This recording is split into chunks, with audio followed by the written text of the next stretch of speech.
ये जोगिनी मतलब सब दुर्गा माता का 64 रूप। इसको मुगल का टाइम में तोड़-फोड़ हो गया। इसको ब्लैक ग्रेनाइट स्टोन से बनी It is not a temple, it's a शिवलिंग. है। बहुत पावरफुल टेम्पल है। लोग का मानना है कि अभी भी माँ खुद विराजित होते हैं रात को, इसलिए मंदिर बाहर की तरफ से ही बंद हो जाता है, अंदर कोई नहीं आता रात को। Supernatural powers which are beyond the solar system. There are two kinds of magic. One is black magic and one is white magic. हमारा यो जनरेशन पूजा करते हैं इधर। इस सबसे खासियत 64 देवता देवी रूप में इधर देखने के लिए मिलेगा, लेकिन गणेश जी आपको फीमेल रूप में यहाँ देखने के लिए मिलेगा। Where is God? Is it Hindu? Is it Muslim? Is it Christian? These are all nonsense. And some people say that this village and this temple is haunted. What do you want to say about that? ये actually कि मंदिर का actually full moon में अमावस्या को पूजा होना चाहिए। वहाँ उस टाइम रात को हम लोग मछली का बलि देते दुर्गा पूजा में। में ह्यूमन सेक्रीफाइस भी होता था। Human sacrifice होता था। इसीलिए मंदिर को बंद कर दिया हम। हमेशा किसी देवी के मंदिर में जब भी हम जाते हैं तो मन में एक सवाल तो जरूर आता है कि विमेन और विमेन का जो स्टेटस है आज की सोसाइटी में, उस पे एक बड़ा सा प्रश्न चिन्ह लग जाता है।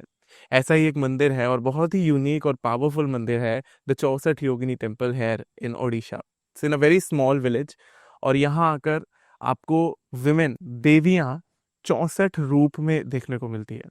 तांत्रिक पीठ इसको कहा जाता है और यहाँ पर आकर जो एक्सपीरियंस हुआ है, जो फीलिंग हुई है, जो कॉन्वर्सेशंस मैंने की है प्रीस्ट के साथ, आर्कियोलॉजिकल ऑफिसर्स के साथ, उसके बाद से मन थोड़ा विचलित है और एक प्रश्न पूछ रहा है कि हम मॉडर्न तो बन रहे हैं, पर शायद 1200 साल पहले इस मंदिर को बनाने वाले लोग, यहाँ पे पूजा करने वाले लोग, यहाँ पे प्रैक्टिसेस करने वाले लोग शायद हमसे कई गुना आगे थे और औरतों का जो स्टेटस था सोसाइटी में वो काफ़ी बेहतर था आज के मुकाबले।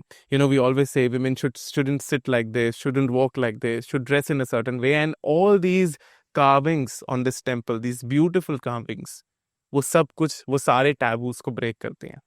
आइए और समझते हैं। हरिओम। तो मनोज जी इस 64 योगिनी मंदिर के चीफ प्रीस्ट हैं, यहाँ के चीफ पंडित हैं। यहाँ पे जो पूजा होती है, जो भी रिचुअल्स होते हैं, मनोज जी करते हैं। तो मनोज जी आप यहाँ पे कितने सालों से हैं? और हमारा यो जनरेशन पूजा करते हैं इधर। हमारा जो पिताजी, उनका पिताजी, उनका पिताजी, हमारा 2 परिवार है इधर पूजा करने के लिए। 2 परिवार हैं। हाँ। तो हम यहाँ पूजा करते हैं और कम से कम 15 साल हो गया जनरेशंस आपकी करती करते हैं। हैं। Last 4 months I'm coming over here because I found some astrological significance in this temple. And from that day onwards I got interested in this temple and understanding the geometry of the temple. I found lot of significance related to astrology as well as mythology. So inside you will find the 64 yoginis who are the 64 kalas or the fine arts or the highest virtues or the supernatural powers which are beyond the solar system to invite Shiva or heaven into your life or in earth. Yeah, last 4 months I am so attached to this temple. Last 4 months I am regularly coming over here. और यहाँ पे जो main मूर्ति है वो कौन सा रूप है माता का? मेन देवी है जो महामाया दुर्गा माता जी, उनका 10 भुजा है और लोटस के ऊपर खड़ा है शांत रूप में। ठीक है। माँ का जो पूजा होता है, मेन पूजा जो दशहरा दुर्गा पूजा होता है, उनमें 16 डेज का पूजा होता है। उसी टाइम माँ का जो भिन्न टाइप वो जो पूजा होता है, जो सुबह स्नान करना, दोपहर को स्नान करना, और प्रसाद भी विभिन्न टाइप का लगता है। और जो मेन जो नवरात्र होता है 9 दिन, उसी टाइम हमारा जो सप्तमी अष्टमी को दिन में चंडी पाठ होता है। पहले जो होता था तंत्र पूजा, अभी तो वो नहीं होता है, तंत्र पूजा भी बंद हो गया है। उसी टाइम महाअष्टमी रात को हम लोग मछली का बलि देते दुर्गा पूजा में। पहले भैंस बकरी से बलि वगैरह होता था, टोटल वो अभी बंद हो गया। उड़ीसा में 2 64 योगिनी टेम्पल है।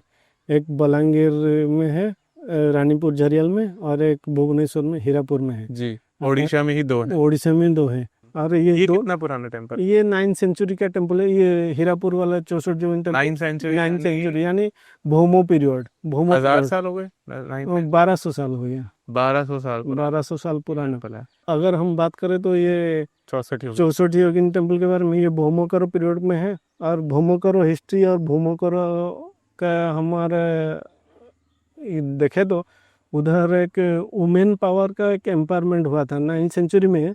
उधर इन भूमकर पीरियड में 9 रानियां शासन किए थे। अच्छा। हाँ, जब 9th सेंचुरी में वुमेन का पावर मतलब ऐसा था, वो शक्ति उपासक थे और शक्ति का उधर भुवनेश्वर में भी एक टेम्पल है, वो जो खाकर स्टाइल का टेम्पल बैताल टेम्पल एक है। उधर भी देवीगढ़ से वो सप्तमातृ का पूजा करते हैं। उधर सप्तमातृ का है और एक पद भैरव है और कंपोजिट फॉर्म अर्धनारीश्वर है, हरिहर है।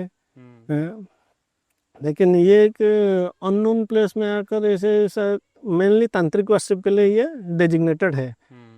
So the niti or the law to be followed while worshipping is faith, and it is telling a human being that a human being can live his life in complete faith. He need not analyze. If at all any fear factor comes, so that is why these gods are there. Bhairahawa. Bhairava. It is telling that I am protecting you, don't worry. You can live this life with complete faith. You are completely giving your soul, your consciousness, your emotion, as well as your body. Wherever there is a question, there is no Shiva. Shiva is only faith. He might play a Maya. Right. He might play a Maya of fear. Or he might distract you with some desires like money and relationship. That's a test he will take. But if you are true, you don't have any desires, you don't have any fear, then that is a situation of meditation. Unnecessarily human beings are using the analytical intelligence, questioning where is God, over there or over here, or is it Hindu, is it Muslim, is it Christian. These are all nonsense. Human beings should use the emotional intelligence. इस गांव का नाम है हीरापुर। हीरा मतलब diamond या 10 minute का हीरा का बारिश हुआ था, इसीलिए हीरापुर रखा गया। वो भौमवंशी पीरियड में जो राजा थी शांतिकर, रानी थी हीरा देवी, गांव का नाम है हीरापुर। ठीक है। ये जोगिनी मतलब सब दुर्गा माता का 64 रूप। अब देखिए हर देवी का देखो, सबका सवारी, सबका नाम, उनका जो हेयर स्टाइल, उनका ज्वेलरी डिजाइन, वो 64 डिफरेंट का है। इस मुगल के टाइम में तोड़ फोड़ हो गया। इस ब्लैक ग्रेनाइट स्टोन से बनी है। ठीक है। ये मंदिर देखो, ये मंदिर पूरा शिवलिंग की तरह बना गया। वो मिडिल में देखिए, यहाँ बैठ के तंत्र साधना करते थे, इसको चंडी मंडप बोलते हैं। तंत्र साधना करने के बाद उनको जो पावर मिलता था डायरेक्ट ऊपर से, इसीलिए मंदिर का छत में ओपन टेम्पल है। और ये मंदिर, ये शिवलिंग है और ये शिव शक्ति है। This is not a temple, it's a Shivalinga. Yeah. Yes. Shivalinga means creation, the image of creation. So here essentially when a person goes inside, he is not witnessing the creation which is going on. In fact, he is part of the creation. Right. And some people say that this village and this temple is haunted. What do you want to say about that? It is only the fear of the mind. It is only the fear of the mind which says that there are some negativities. See, Shiva is like that only. Whatever you perceive, he will come in that shape. He is the representative of the universe or the center point of the universe. So there is nothing called bhoot. Nothing like that. वो अच्छे के लिए सब पूजा करते हैं। वो ऐसे नहीं, किसका नुकसान नहीं करना है, उससे नहीं। उनका क्या है कि वो जो जोगिनी है, वो पहले यहाँ जो लाइटिंग सिस्टम नहीं थी, तो सुबह जो शाम को उनका जो पैर का आवाज आते थे घुंघरू का, इसीलिए उनका पता था, उन्हें हमको बोले हैं वो ग्रैंडफादर उसी टाइम। तो ऐसी चीजें सुनाई देती थी। अभी ऐसे नहीं, अभी तो थोड़ा जो गांव के लोग ज्यादा बढ़ गए, घर हो गया, लाइटिंग हो गया, तो ऐसे दिखाई नहीं देते। फिर भी शाम के वक्त लेकिन मंदिर बंद होता है। बहुत पावरफुल टेम्पल है। लोग का मानना है कि अभी भी माँ खुद विराजित होते हैं रात को। तो उनका जो कंगना और सूर्य की साउंड होता है, इसलिए मंदिर बाहर की तरफ से ही बंद हो जाता है, अंदर कोई नहीं आता रात को। तो ऐसी आवाजें यहाँ सुनाई देती थी। सुनाई देते थे। और भैरव साधना भी होती है यहाँ पे। भैरव करते हैं, कोई लोग बाहर से आते हैं, काशी वृंदावन अयोध्या और जो हमारा कामाख्या लोग भी और गौरी भी आते हैं। अच्छा, आते हैं। मुझे अपा करते हैं, साधना करते हैं। तांत्रिक और साधना क्या? ये एक्चुअली की मंदिर का एक्चुअली फुल मून में अमावस्या को पूजा होना चाहिए रात को एग्जैक्टली। अच्छा। ये अभी गवर्नमेंट के अंडर में, तो 7 बजे तक खुला रहता है, रात को किसको परमिशन नहीं। तो वो जो अघोरी आते हैं उनको भी नहीं, वो भी नहीं किसको नहीं, लोकल लोग रहते हैं कि ये कुलदेवी भी है एक तरह से। पूरा पूरा पूरी- कुल देवी, जिसका शादी होगा कि कुछ भी होगा, पहले निमंत्रण उनका होगा, माता का। माता का, शिव जी का। इधर जो शिव जी है, जी हैं बात। पहले उनको निमंत्रण होगा, इसके बाद उनका शादी होगा। तो लोकली क्या कुछ ऐसे ट्रेडिशंस हैं जो सिर्फ यही होते हैं? लोकल तो हम तो बोले ना, मंदिर का पूजा मेन होता है, जैसे दशहरा दुर्गा पूजा में। और एक मस्त वो 3 दिन का होता है, नो 16 डेज का, 16 डेज का। 16 डेज का 2 टाइम का माँ का स्नान कराना है। सिर्फ इसी विग्रह का स्नान होता सबका है? स्नान सब हर सब दिन का- होता है। किस चीज से स्नान होता है? गंगा जल से? गंगा जल और जो नारियल तेल हम्म और टर्मरिक पाउडर, जो हल्दी, हल्दी से उसमें हर दिन स्नान किया जाता स्नान किया जाता है। और दोपहर को राइस दाल का प्रसाद चढ़ेगा। शाम को एक स्पेशल बनेगा क्या कि जो केक बनता है, और जो हमारा जो राइस बनेगा, और पायस बनेगा, खीर जो बोलते हैं, खीर होता है। वो बनेगा, वो पूजा होगा ठीक है। उसी टाइम। हम्म मैंने 16 डेज का पूरा। सप्तमी अष्टमी को चंडी होगा, और नवमी को हमारा जो संधि पूजा होता है रात को थोड़ा, और दशमी को विजय दशमी होता है। और वो लास्ट के दिन पे बलि दिया जाता है? नहीं, अष्टमी को, महाअष्टमी को, महाअष्टमी को बलि दिया जाता है। ये और ये जगह नहीं, सिर्फ- हर जगह और सिर्फ दशहरे पे? दशहरा पे। ये क्या कि मंदिर जो है ना, यहाँ बैठ के जो तंत्र साधना करते थे, ये एक्चुअली ये सब मंदिर ही है। तंत्री लोग जो ठीक से पूजा पाठ नहीं करते, इसीलिए बंद हो गया। जो रात्रि पूजा उनको बंद कराया गया कि वो पूजा ठीक से नहीं कराएंगे। जब कुछ माँ की कृपा से कुछ नहीं मिला तो उनको पावर ना, वो एक्साइटेड होके कुछ कर सकते, हाथ पैर काट सकते। इसीलिए मंदिर को बंद कर दिया हम रात को पूजा करने के लिए, गवर्नमेंट। अच्छा, पहले ऐसा होता था? होता था कुछ ऐसी ऐसी प्रैक्टिसेस होती थी जो अभी अलाउ नहीं? हवन वगैरह करते थे वो, हम्म, यहाँ बैठ के बलि वगैरह देते? बलि वगैरह देते थे। भैंस बकरी ये सब होता था पहले। मैं भी ह्यूमन सेक्रीफाइस भी होता था, ह्यूमन सेक्रीफाइस हाँ। होता था? लेकिन तो अभी वो नहीं होता है। अभी नहीं होती, अभी बिल्कुल सात्विक हो गया। पूरा सात्विक हो गया, तब ओनली मछली। You were telling me about black magic. Yeah. There are two kinds of magic. One is black magic and one is white magic. Black magic is essentially removing the blockages from a human being through a certain kind of magic, okay okay. right? Magic, what exactly is magic? Any practice which normal human beings don't understand. Any human practice which any human practice on a little upper level is science. Yes. Okay. Now you go take forward science to a certain level, it becomes an art. Right, beautiful. And when it is not being understood by human beings, that is magic. So magic is nothing but the highest level of any human practice.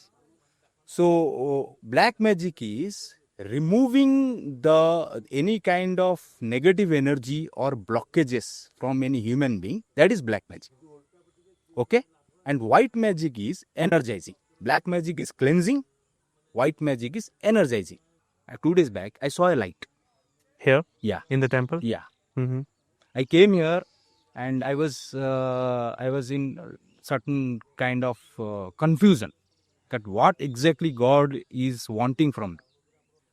And while doing the parikrama, suddenly I saw a light over there. I mean, I did not want to discuss that. I saw a light over there.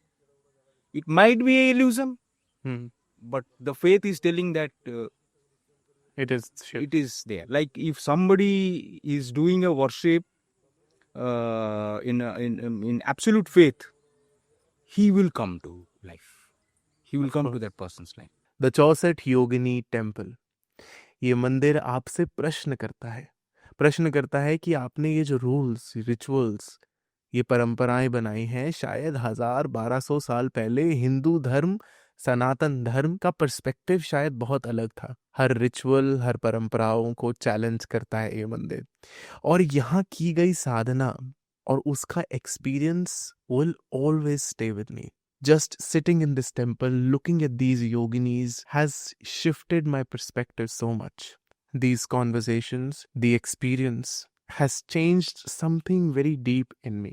The Hindu project is exactly this, to meet these people, to look at these places, to explore these temples, and to understand what it is to be a true Hindu in today's India. The next episode will come very soon, so click on the subscribe button, do leave a comment, and also like the video, and I'll see you in the next one. Hari Om.